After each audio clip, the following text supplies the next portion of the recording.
I was miserable in my life. I didn't like waking up. I ain't have no purpose. I didn't know what I was supposed to be doing. On October 8th, 1985, I walked in a comedy club for the first time. Signed up for the following week. The following week, a girl took me down there. She said, "You got to go to comedy club. You're the funniest person I've ever met." I never even heard of comedy clubs. I'm 27. I walked in the comedy club. I signed up for the following week. I'm gonna sit here and learn. I knew I was funny. I just didn't know what to do with it. They had 10 acts go up. 9 of them went up. I didn't laugh at one joke. I was just sitting there just, man, I wish that was me. Man, they should have said this.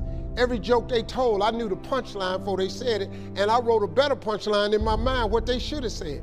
It got to guy number 10, they called his name, he wasn't there. They said, well, he's not here, we're gonna go to next week's list. Steve Harvey, where are you? Long story short, I won amateur night that night. I won $50.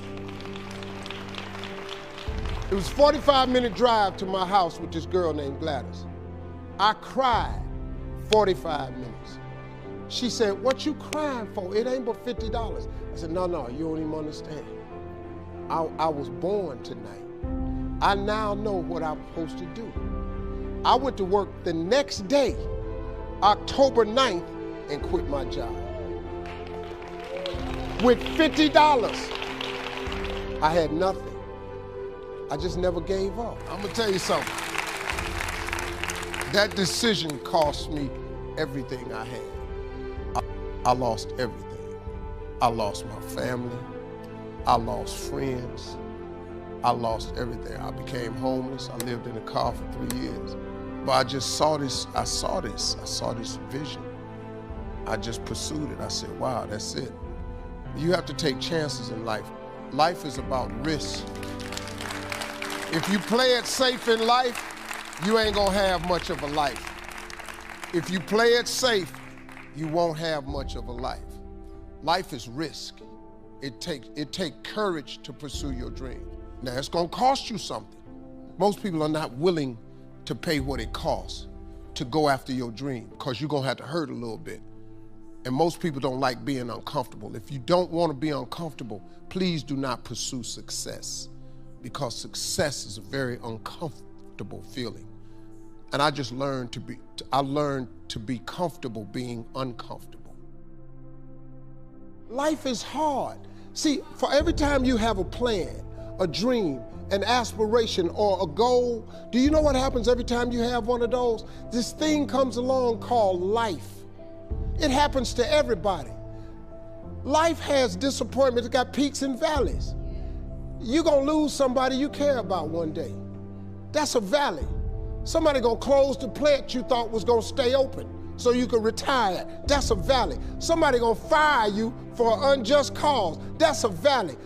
The people that got your credit card gonna sell their company, gonna sell their business to another credit card company. Your 18% go up to 26%. You don't even know why now your minimum didn't change. Cause it's life.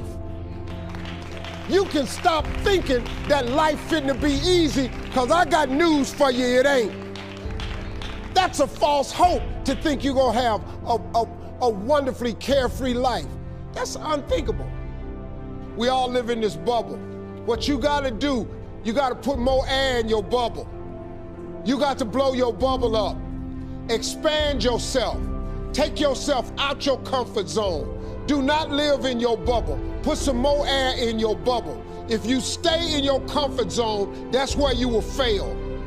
You will fail in your comfort zone. Success is not a comfortable procedure. It is a very uncomfortable thing to attempt. So you gotta get comfortable being uncomfortable if you ever wanna be successful. Start putting some pressure on. Put some pressure on yourself. Get out here and get about it. Look, I'd love to sugarcoat this thing for you. I'd love to tell you, look, you can go out here and get rich, do a couple of things. That ain't happening. You gotta get real doggish. You gotta get downright funky if you wanna make it. Now, like I was telling you before, if you wanna be ordinary, you ain't even gotta listen to me. Just go on about your business. If you think ordinary is cool, ain't no problem. It's some really, really wonderful, ordinary people. But if you are sitting in this room and you have extraordinary aspirations, then you're gonna have to do extra. You put extra on top of ordinary and you come up with extraordinary. It's no other way. I'm sorry, but here's the fact. All of you have extraordinary capabilities, all of you. You have to decide if you are willing to do the things to put you in that category.